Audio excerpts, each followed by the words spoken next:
तो रिकॉर्डिंग का दे दीजिए आप। ठीक है सर, अच्छे हैं सर।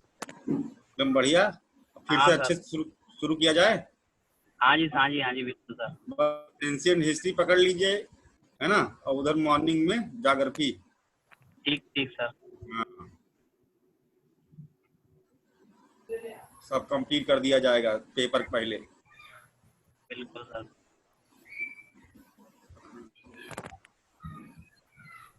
सर रिकॉर्डिंग का दे दीजिएगा परमिशन। हाँ, ढूंढ रहा हूँ, तुमको कहाँ हो। सर मैं ऊपर ही हूँ, मतलब बी नाम ऊपर होता है। सर एक मॉर्निंग वाले का पहुंच एक गई। क्वेश्चन। हाँ, सर जी, पूछ लीजिए। ये बहुत शॉर्ट है, ज्यादा नहीं है। और बाकी क्योंकि वो हमें और शिवेन जी दोनों को उसमें कंफ्यूजन था। क्वेश्चन ये था, निम्नलिखित कथनों पर विचार कीजिए। एस तरंगों को प्राथमिक तरंगे कहा कहते हैं। एस तरंगे ध्वनि तरंगों के समान होती हैं। एस तरंगे ध्वनि तरंगे क्या बोला? ध्वनि तरंगों के समान होती है इस तरंगे। ये ऑप्शन है सर, एक मिनट, ऑप्शन दो ऑप्शन ये हो गए, तीसरा ऑप्शन है इसमें। मैं स्क्रीन पे क्वेश्चन नोट कर लेता हूँ ताकि बाकी लोग भी देख सकें, है ना। एक मिनट।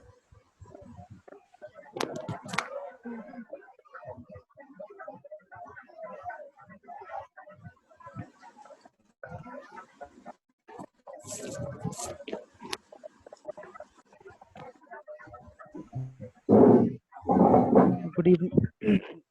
ये नर्मदा नदी का प्रवाह तंत्र है। चाहो तो इसकी फोटो खींच सकते हो, स्क्रीनशॉट ले सकते हो। गुड इवनिंग सर, क्या ये? Good evening.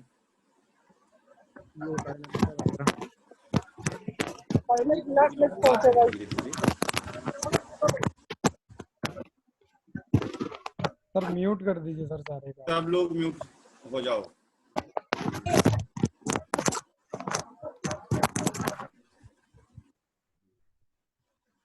आ गए, लगभग आ गए हैं, है ना सभी। आज अच्छी स्ट्रेंथ है, अच्छी स्ट्रेंथ अच्छी टीम को दिखाता है ना। जितना ज्यादा इसमें स्ट्रेंथ होगी उतना ही ज्यादा रिजल्ट 2021 में मिलेगा, है ना। इंशाअल्लाह आमीन। आते हैं सुमामीन है कहते हैं इसके बाद। यही कहते हैं सुब्बामीन। क्या क्या बोल रहे? अच्छा, अब हमारा नेटवर्क हमको बाधित ना करे।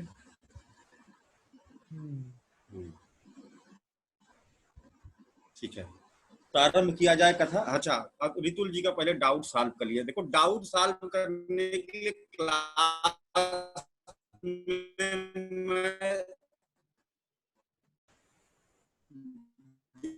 वॉइस नहीं आ रही है सर। ब्रेक हो रही है आपकी आवाज। हर क्लास के बाद, क्लास खत्म हो जाएगी, आएगी आएगी आएगी। हाँ, ज्योग्राफी का था सुबह, मतलब दोनों को था इसमें कंफ्यूजन, हमें भी था, शिवेन जी को भी था। ऑप्शन उसी पे मतलब डिपेंड कर रहा था कि ऑप्शन ये सही है कि गलत है। तो वो तो खैर ज्यादा डिस्कस में नहीं जाएंगे, अभी हम ऑप्शन आपको पढ़ के सुना रहे हैं। क्वेश्चन ये था, निम्नलिखित कथनों पर विचार कीजिए। एस तरंगों को प्राथमिक तरंगे कहते हैं। एस तरंगे ध्वनि तरंगों के समान होती हैं। थर्ड ऑप्शन है इसमें, एस तरंगे केवल ठोस में गमन करती हैं। एस तरंगों एस तरंगों को क्या बोलते हैं? पहला ऑप्शन क्या है? पहला ऑप्शन एस तरंगों को प्राथमिक तरंगे कहते हैं।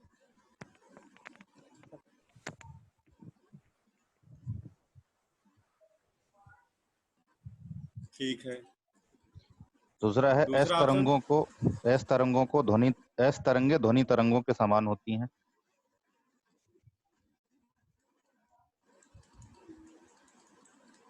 ठीक है। एस तरंगे केवल ठोस में गमन करती हैं।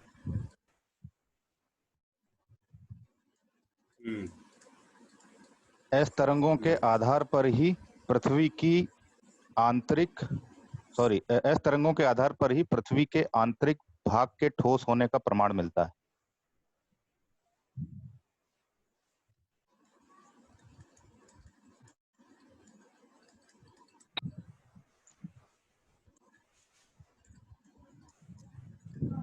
अब जो है, अब देखते हैं कि आप लोग इसकी क्लास किए मॉर्निंग में, मैं देखूं कौन बता पाता है इसका उत्तर। बाकी लोग कोई दे सकता है इसमें? कोई ऐसा है जो सर इसका इसका आंसर दे सकता है कि मैं तुरंत बता दूं? इसमें पूरा नहीं, क्वेश्चन क्या है? क्वेश्चन ये है, इसमें से सही कथन को छांटना है। तो इसमें हमारे हिसाब से जो डी नंबर है वो सही है। हाँ सर, डी होना नंबर। चाहिए सर। सबका और डी है? शिवेन जी, हाँ फर्स्ट वाला तो होगा ही नहीं सर। शिवेन जी के हिसाब से सी सही है। और यही सही है। जी सर। और एक यही तरफ सही है। ठीक है, और यही सही है। अभी कैसे बाकी सही है? सारा नहीं, बाकी सारा सब अजय ठीक मेहरा, है। Very good, very good. हाँ, देखो कैसे। अच्छा, दो ऑप्शन ना बताया करो तुम लोग, जो बी है, बी या सी है ना। देखो, ध्वनि तरंगों की तरह नहीं काम करती। पहले तो आप जान लीजिए कि ये जो है आपकी जल प्रघात तरंगों, है ना, वाटर शॉक वेव, जैसे पानी में कंकड़िया मारो, हमने बताया था ना। अब से एक उदाहरण लिया था, जैसे बचपन में मेढक मारता था, है ना, तो पानी में ऐसे लहर की तरह फैलती चली जाती है दूर तक, या प्रकाश तरंगों की भांति कार्य करती है। ना कि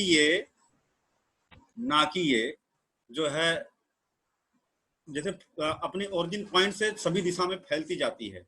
ये ध्वनि तरंगों की तरह काम नहीं करती है। ये प्राथमिक तरंग नहीं, सेकेंडरी वेव्स है। तो पहला ऑप्शन गलत, दूसरा गलत। ठीक है, अभी ये क्यों गलत, डी क्यों गलत? ऐसा कंफ्यूज करने के लिए क्वेश्चन बनाया गया है ना। देखो भाई, पी वेव भी चल रही है ना, वो सारे माध्यम में चल जाती है।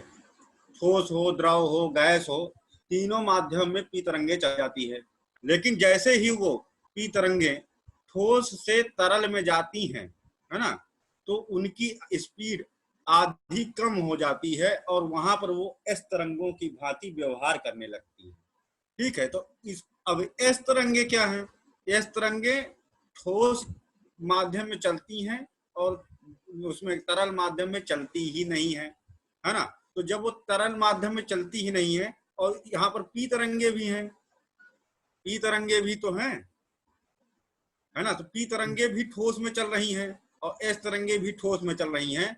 तो अब यहाँ पर कंफ्यूजन इस बात की हो जाएगी कि पी बता रही है कि एस बता रही है ना।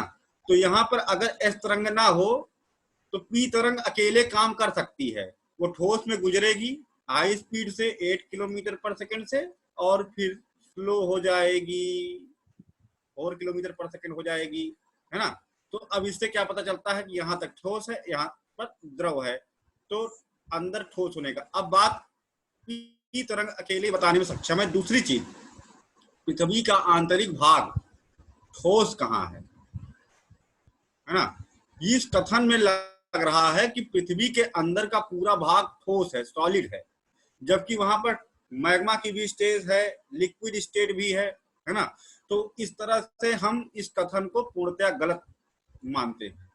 ये केवल ठोस में चलती है, यह बात सत्य है, और यही आंसर सही होना चाहिए आंसर की के हिसाब से।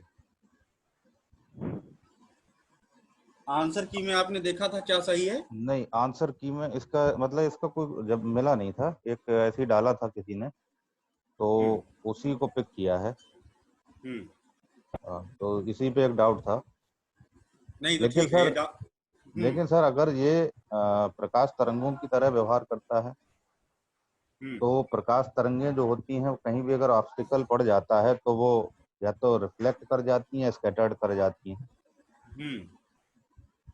अगर वो इनकी प्रॉपर्टी है तो इन्हें भी और जैसे पानी में भी अगर हम कुछ कंकड़ डालते हैं, उसमें भी अगर कोई ऑब्स्टिकल है तो वहां से टकरा के वो वापस लौट जाती हैं। यहाँ पर उनकी प्रॉपर्टी की बात नहीं की जा रही है।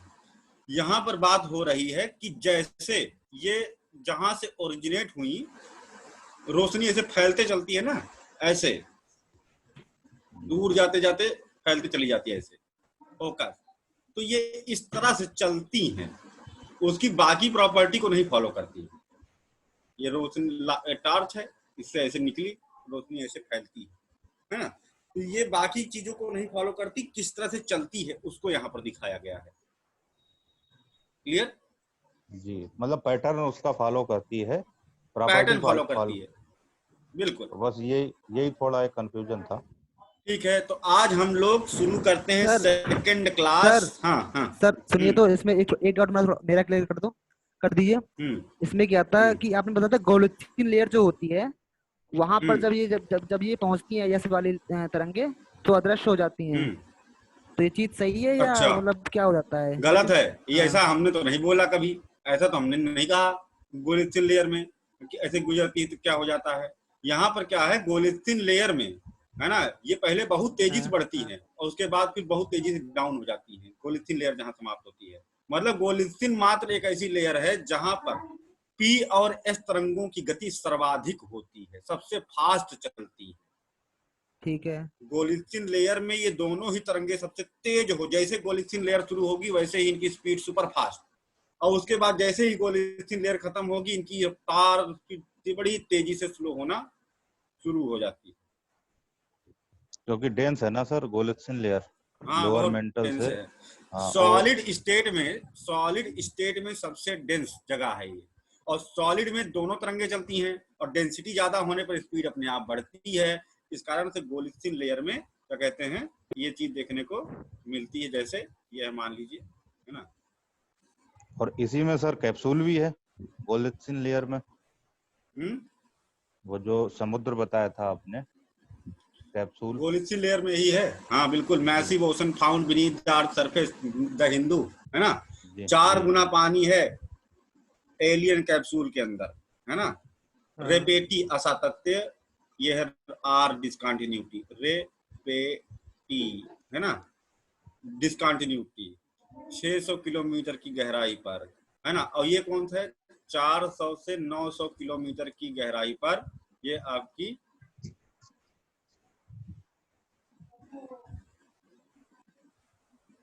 ये मेंटल है, इसको मान लो, है ना। ये कौन सी लेयर हो जाएगी, ये है गोलिथिन लेयर, है ना।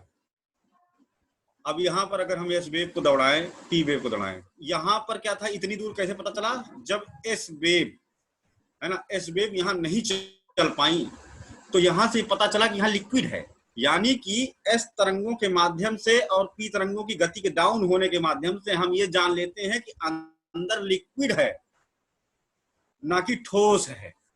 फोर्थ ऑप्शन जो उसमें देखने को मिलता है ना। अब गोलिथिन लेयर में मान लो, हाँ गोलिथिन लेयर में मान लो ये ट्रेवल कर रही है ना। मान लो यहाँ पर क्या इस तरंगे चलेंगी ही नहीं, गायब। यहाँ पर चल रही है पी वेव, अब पी वेव यहाँ पर बड़ी तेजी से बढ़ेगी, फिर यहाँ फिर जैसे गोलिथिन लेयर जाएगी बड़ी तेजी से डाउन हो जाएगी, ठीक है। ऐसे एस वेव यहाँ चल नहीं पा रही है, या इसका क्या नाम है, रिंग वुड टाइट, ठीक है। हाँ, अब यहाँ पर क्या है, एस वेव आई, एस वेव की रफ्तार पहले बढ़ी और उसके बाद जहां रेपेटी है नीचे वाला लेयर क्या होने लगती है, लिक्विफाइड होने लगती है। अब यहीं से ये क्या हो जाती है, बहुत ही ज्यादा स्लो, क्योंकि पूरी तरह से लिक्विड नहीं है, बहुत ही ज्यादा धीमी ये पड़ जाती है, ठीक है।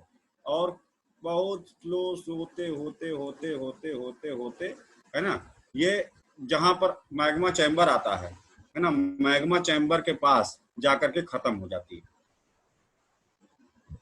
मतलब मैग्मा चैम्बर के पास जाके वहां पे डिसअपीयर होती है जाके, है ना। मैग्मा चैम्बर के पास डिसअपीयर होगी जाके, हाँ वहां पर जाकर, हाँ। अच्छा, और नहीं तो अच्छा, जहां पर पानी है, जैसे ये रिंग टाइट है, वहां जहां पर ज्यादा लिक्विफाइड स्टेट, मान लो यहाँ पर क्या कहते हैं बहुत ज्यादा हीट है और लिक्विफाइड है, तो यहाँ पर अदृश्य हो जाएगी।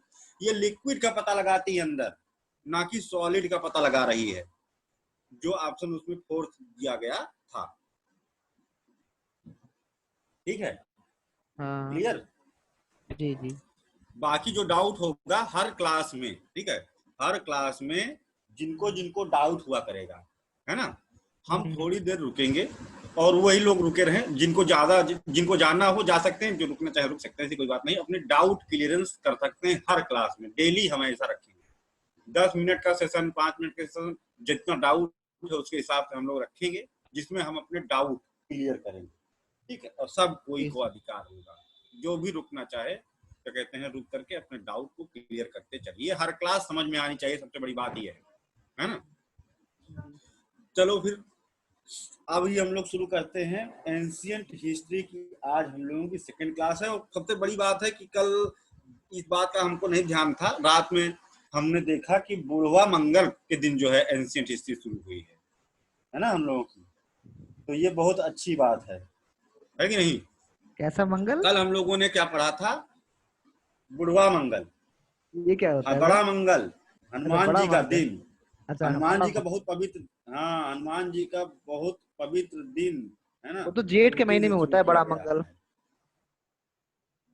ये कौन सा था? ये बुढ़वा मंगल है फिर। अच्छा, ठीक, खैर खैर अभी हम लोग आते हैं। कल हम लोगों ने पढ़ा था किस तरह से आ करके आर है ना सेटल हुए थे इंडिया में, है ना। फिर से बना लेते हैं जल्दी से, बीच बीच में काम पड़ता रहेगा।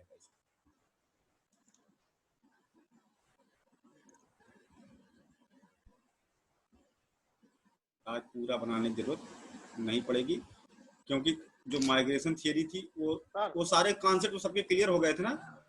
हेलो नहीं, हाँ सर, एक मिनट एक बात पूछनी थी सर। हाँ बताओ। सर ये कह रहा था कि जैसे जो नोट बनानी है ना, तो जैसे आप बोले हैं वैसे मैं वर्ड टू वर्ड छापता जा रहा हूँ, कोई गलत तो नहीं है? गलत नहीं है, ये बहुत अच्छी बात है। ये अगर ऐसे छाप सकते हो तो। नहीं, हमने छाप लिया सर। मैं मतलब पूरा वर्ड टू वर्ड मुझे समझ में नहीं आ रहा, तो मैं क्या काटूं, क्या हटाऊं, क्या लिखूं, मैंने सब वैसे का वैसे एज इट इज छाप लिया। बहुत सही, ऐसा करने वाले स्टूडेंट को बहुत नंबर मिलते हैं। ये तो शुरू से कर रहे हैं हम। नहीं, हमने वो मॉडर्न हिस्ट्री भी पूरी छाप दी है वैसी की वैसी, और हिस्ट्री जैसे बता रहे हैं वैसे छाप दिया मैंने। बहुत अच्छी बात, वही सर। ठीक है। ह्यूमर तो नहीं डाल दिया बीच बीच में जो बातें होती थी? अरे हम लोग जो कॉमेडी करते हैं बीच बीच में वो मत छापना है ना। नहीं नहीं सर, अब कॉमेडी का मतलब ये है सर, जैसे कोई चीज आप बीच में हिस्ट्री का ज्योग्राफी बताने लगे तो फिर ज्योग्राफी वाली कॉपी खोल के उसमें लिख लेते हैं, लेकिन लिख लेते हैं। और अगर दोबारा मतलब लगता है कि यहाँ पर भी लिख सकते हो, अगर लगता है कि दोबारा है तो उसको पलट के देख लेते हैं कि हाँ यहाँ पढ़ाई गई है, ये बात लिखी है या नहीं लिखी है। सही बात है।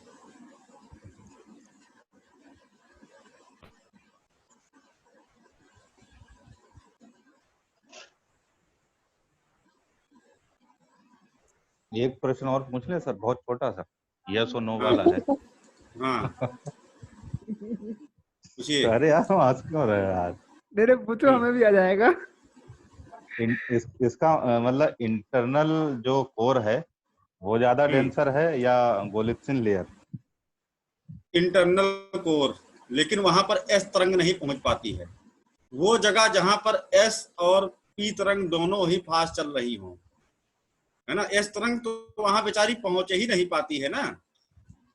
नहीं तरंग की नहीं, बस एक ये आ रहा कि दोनों में डेंसर कौन सी चीज है, तो डेंसिटी तो इनर कोर की बहुत ज्यादा है। जी हाँ, जी बहुत ज्यादा है, 13 से 15 के आसपास। हाँ 13 to 17 चलती है उसकी डेंसिटी। ठीक है, अब यहाँ पर हम लोग देखते हैं, कल हम लोग पढ़े थे कि आर कहाँ से आए, है ना, और आकर के इंडस रिवर के बैंक पर बस गए। ये सिंध नदी है ना। First settlement take place on the between the confluence point of Kabul, tributary of Indus River, इन काबुल। ठीक है, एंड सेकेंड सेटलमेंट कहां पर हुआ था? जो आर्य यहाँ से माइग्रेट करके ईरान से, पर्सिया से माइग्रेट करके आए थे ना। हाँ, यहाँ से माइग्रेट करके आए थे। काबुल में पहला सेटलमेंट और दूसरा सेटलमेंट कांधार में हुआ था। ठीक है, reason behind the migration Puja है, नहीं है। Okay, reason behind the migration कौन बताएगा? अच्छा एक मिनट पूछता हूँ, कौन बताएगा देख करके।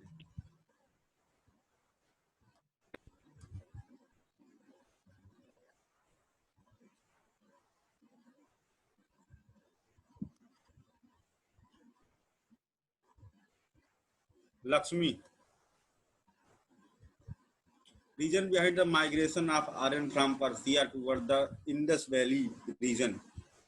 सर वो सिचुएशन वहाँ पर ऐसे हो गई थी ना कि वो मरुस्थलीकरण बढ़ता जा रहा था जहाँ वो रहते थे। तो सबसे पहले तो वो पशुपालन किया करते थे, तो वहाँ के जो ग्रासलैंड थे वो खत्म होते जा रहे थे, जिस वजह से पानी का सोर्स भी नहीं बचा था। तो पानी के सोर्स के लिए इधर सिंधु नदी के तरफ उन्होंने माइग्रेट करना शुरू कर दिया।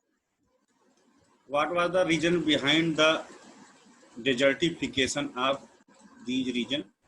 सर आपने ये बताया था कि डेजर्टिफिकेशन ऐसे होता है कि वो अपने आप ही मतलब जो अपना एरिया बढ़ाता चला जाता है। जब वो सैंड उड़ के हवा के कारण जाती है और ग्रीन एरिया में, तो वहाँ पर भी डेजर्टिफिकेशन हो जाती है। ठीक है। अच्छा, यूक्रेन में जो स्टेपी घास भूमि है उसका क्या नाम है? यूक्रेन में वो चरमोजर्म बोला था। चेरनोजेम। हाँ, ये सब पूछा गया क्वेश्चन है। स्टेपी किस प्रकार की घास की भूमियां हैं? शीतोष्ण कटिबंधीय। शीतोष्ण कटिबंधीय घास भूमि है, जिन्हें पूरे विश्व में अलग अलग नामों से जाना जाता है। जैसे पंपास अर्जेंटीना में कहते हैं, डाउन ऑस्ट्रेलिया में, यूएसए में प्रेरी के नाम से जाने जाते हैं। एक्सीलेंट, वेरी गुड, है ना? हाँ, जी सर। अब हम लोग आते हैं, फिर क्या हुआ जब ये लोग यहाँ आ गए, आर्य लोग। ये देखो घंटी बजी, पता नहीं कहाँ से वायरस आ गया है, बहुत दिन से है ये कोरोना।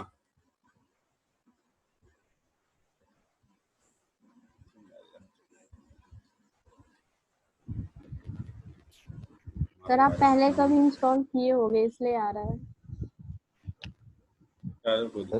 फ्री वाला है ना ये बस। हाँ, ये फ्री अपने आप ये डाउनलोड भी हुआ है एंटीवायरस, हमने किया भी नहीं था, सब अपने आप होता रहता है। चलो आपको एक फ्री वाला कोई खेल छोटे तो सिक्योरिटी दिलवा देंगे। अभी ऑफिस में हमारे वो लगाने वाले हैं, तो वो ले आएंगे फ्री यूजर। उन्हें सालों क्या पता फ्री यूजर है, फ्री यूजर है। चलिए ठीक है, नहीं किया उसने। चलिए ठीक है, आगे देखते हैं हम लोग। अब क्या है कि यहाँ पर आकर के ये सेटल हो गए। अब धीरे धीरे क्या है, भाई म्यूट कर लो अपना यार सब लोग, है ना? म्यूट वाला नियम बनाए रखो। अब क्या है कि यहाँ पर धीरे धीरे इनकी पॉपुलेशन बढ़ती गई, बहुत ज्यादा हो गए। अब धीरे धीरे क्या था कि जो यहाँ के नेटिव लोग थे उनको जो है ये रिप्लेस करते चले गए, हटाते चले गए, उनको धक्का मारते मारते मारते मारते कि पहले तुम झेलम का पानी ना पियो, फिर चिनाब का पानी ना पियो, और पीछे कर दिया रावी नदी तक कहते हैं लाख पहुंचा दिया, है ना? रावी नदी,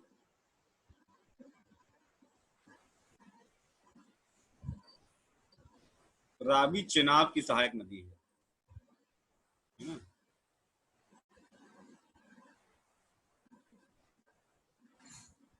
और झेलम, ये झेलम है।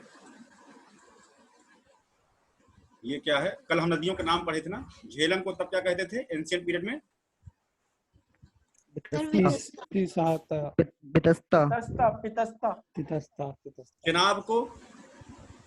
चिनाब को अस्किनी, सतलज को शताद्री, ब्यास को विपाशा, रावी को पुरुषनी, इरावती। और यहाँ से आती सतलज नदी राक्षस ताल से, और उसके बाद ये जाकर के चिनाब से मिल जाती है ना अंत में, और फिर यहाँ से बन जाती बहावलपुर से। फिर इसको कहते हैं पंचनद रिवर, जो मिठान कोट में कहाँ मिलती है, यहाँ भी पूछा गया है। मिठान कोट में जाकर के मिल जाती है भाई, है ना? तो अभी क्या था कि ये आर्य लोग, है ना, आर्य लोग धक्का मार मार करके उनको माइग्रेट करते पीछे करते चले गए। चिनाब तक पीछे किया पहले, फिर और पीछे किया, झेलम चिनाब क्रॉस करवा दिया, फिर पहुंचे रावी, और इनको रावी नदी के पीछे तक ढकेल दिया था। और इधर पूरा ये आर्यों का अपना जमावड़ा हो चुका था, शासन तंत्र। जो रेड कलर है समझ लो, ये आर्यों का क्षेत्र हो गया था, ठीक है? और ट्राइबल्स को कहा कि भाई रावी नदी के पीछे जाओ। अब क्या था कि अब और अतिक्रमण कर लिया, और बढ़ गए, और जो यहाँ के जनजातीय लोग थे उनको कहा अब तुम जाओ घग्गर नदी का पानी पियोगे, यहाँ भी नहीं पियोगे, जाओ उधर और पीछे जाओ, घग्गर नदी की उधर चले जाओ। अब वो लोग जीत नहीं पाते थे, इनसे डरते थे, क्योंकि इनके पास तंत्र मंत्र की शक्तियां थी, अस्त्र शस्त्र पैदा कर, सूर्य विज्ञान से कुछ भी पैदा कर लिया, हाथ ऐसे किया पता नहीं क्या करके अस्त्र आ गया, है ना, ब्रह्मास्त्र आ गया, जिसका वर्णन शस्त्र वेद में किया गया है। शस्त्र वेद में कौन सा मंत्र किस अस्त्र को बुलाने के लिए होता है ना,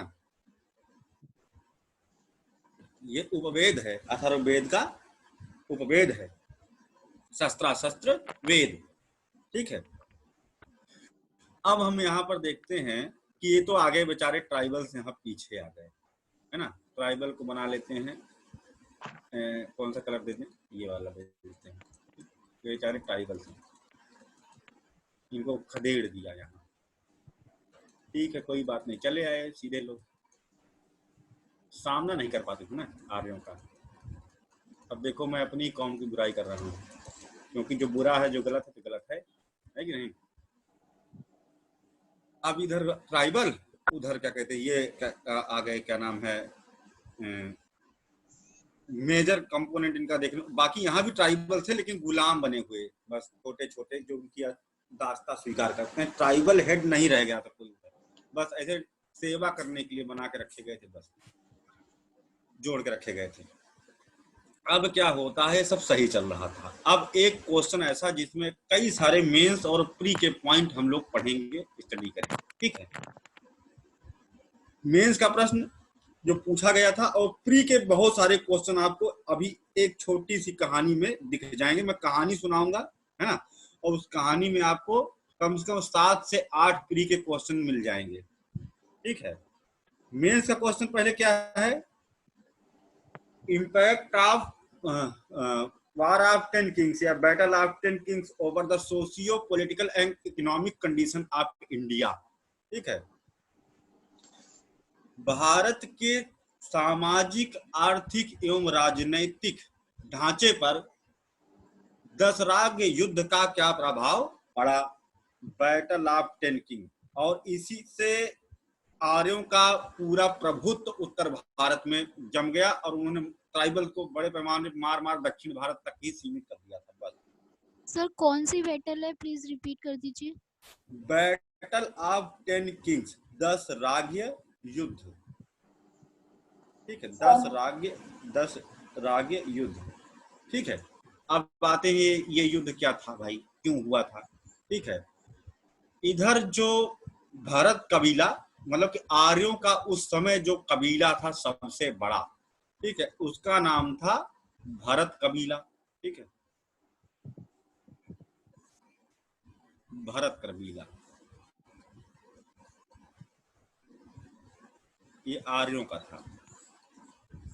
इसके जो रूलर थे उस समय, पूछा जाता एक परी का प्रश्न कि दशराग युद्ध के समय आर्यों के कबीले के शासक कौन थे, है ना, सुदास, किंग सुदास। इनके पुरोहित थे विश्वामित्र, बहुत इंपॉर्टेंट हैं विश्वामित्र।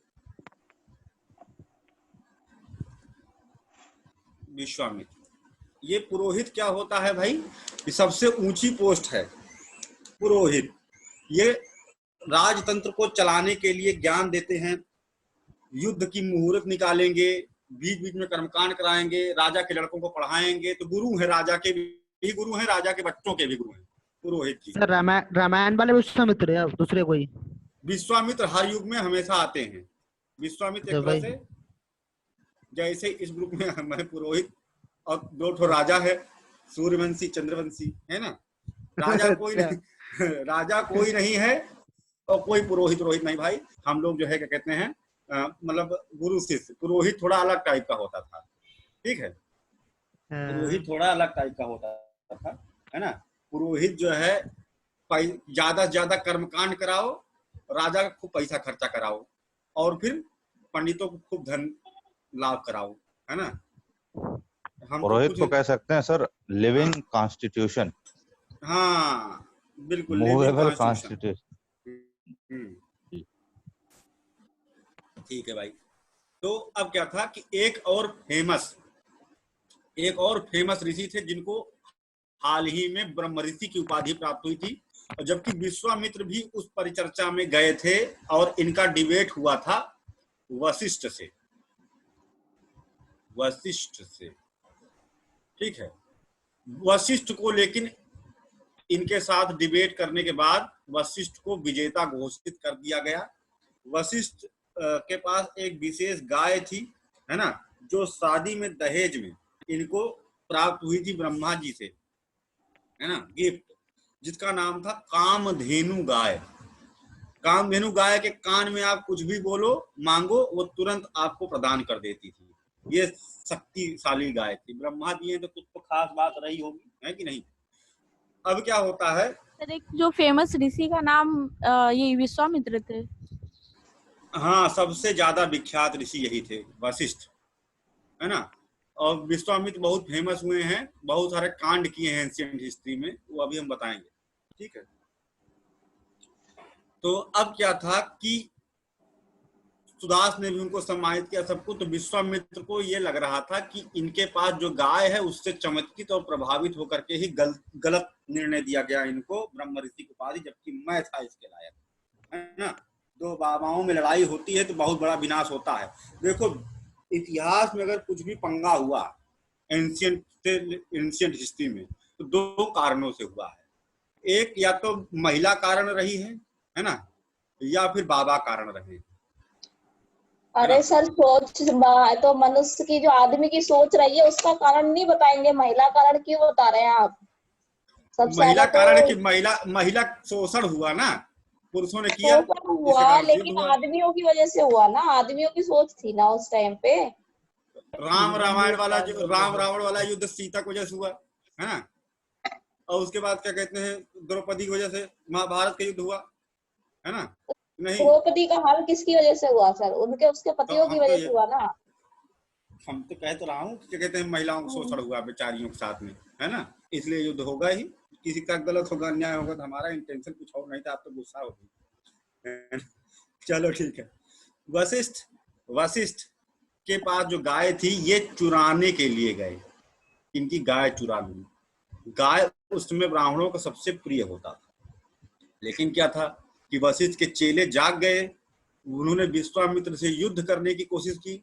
विश्वामित्र ने जो है अस्त्र चला करके 100 के 100 शिष्यों को मार डाला वशिष्ठ को, और गाय लेकर के जाने लगे। तब तक वशिष्ठ खुद जो है ध्यान से उठे और उन्होंने इनको जो है पराजित कर दिया शक्ति के प्रभाव से, और ये वहां से बच के भाग आए। गाय लेकिन चुरा नहीं पाए, लेकिन सुदास के पास ये कंप्लेंट पहुंच गई थी कि उन्होंने ऐसा किया, गाय चोरी करने का प्रयत्न किया, जो कि बहुत ही गलत काम था, है ना, गाय चोरी करने का जो इन्होंने प्रयास किया। तो इन्होंने कहा कि उस समय, अब एक क्वेश्चन प्री का प्रश्न था कि निम्नलिखित में से किस क्या कहते हैं अपराध के लिए ब्राह्मण को सबसे ज्यादा दंड मिलता था। और कोई भी अपराध करे, जैसे बलात्कार कर दे तब भी कोई जो है सजा नहीं थी, मर्डर कर दे पंडित तो भी कोई सजा नहीं थी, है ना, बहुत छोटी मोटी, बाकी लोगों को ज्यादा सजा थी, ब्राह्मणों को सबसे कम सजा मिलती थी, है ना। लेकिन गाय चुराने पर सब, बाकी लोग गाय चुराते हैं तो सबसे कम सजा थी, लेकिन ब्राह्मण को गाय चुराने पर मृत्यु दंड था। ठीक है, आवाज नहीं कट रही, तुम्हारा नेटवर्क, मेरा बहुत तेज नेटवर्क है इस समय, है ना। हाँ, तो गाय चुराने पर ब्राह्मण को सबसे बड़ा दंड मिलता था, इसको याद रखेंगे, इम्पोर्टेंट। तो लेकिन ये विश्वामित्र उनके बहुत लंबे समय से पुरोहित रहे, तो उन्होंने मारा नहीं, है ना। इन्होंने कहा कि आपको देश निकाला दे दिया जाता है, भारत कबीला जहां तक है वहां तक आप नहीं रहोगे, देश निकाला दे दिया। अब विश्वामित्र बहुत ही क्रोधित हुए, है ना, बहुत ही क्रोधित हुए, और उसके बाद इन्होंने जाकर के यज्ञ किया विंध्य पर्वतमाला पर। अब यहाँ पर फिर प्री का क्वेश्चन, ठीक है, बनेंगे। हवन करके इन्होंने, ठीक है, 4 राजपूत क्षत्रियों को पैदा किया, दिव्य शक्तियों से युक्त। ठीक है, एंशियंट हिस्ट्री में इन्हें कहा जाता है अग्निकुल क्लैन के छत्री। ठीक है, अग्निकुल वंश के छत्री। ये सूर्य वंश और चंद्र वंश ये ब्रह्मा के बनाए हुए हैं। ठीक है, लेकिन अग्निकुल क्लैन विश्वामित्र ने बनाया था। ठीक है, अब क्या थे ये छत्री? कौन थे ये छत्री? ये थे चार छत्री थे। चोल, एंशियंट